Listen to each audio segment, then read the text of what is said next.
আজ সকালে ঘুম থেকে উঠে আমার মাথাটা প্রচণ্ড যন্ত্রণা করছিল, কিচ্ছু ভাল লাগছিল না। তাই গাড়িটা বার করে আমি চলে গেলাম আমাদের বাইপাসে একটু চা খেতে।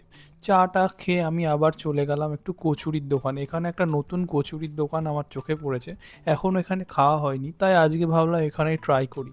তো এখানে 5 টাকা পিস কচুরি। আমি সেই মতো 1 প্লেট অর্ডার দিয়ে দিলাম, 1 প্লেটে 4টে থাকে।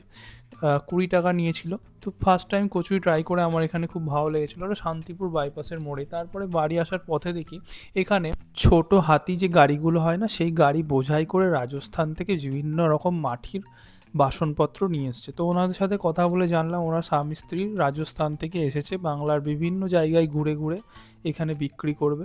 শান্তিপুরে 3 দিন মতো ওনারা বিক্রি করবে, তারপরে চলে যাবে। তো আমি এখানে 100 টাকা দিয়ে একটা মাটির ছোট্ট হাঁড়ি মতো কিনে নিলাম। আরও বিভিন্ন রকম জিনিস ছিল।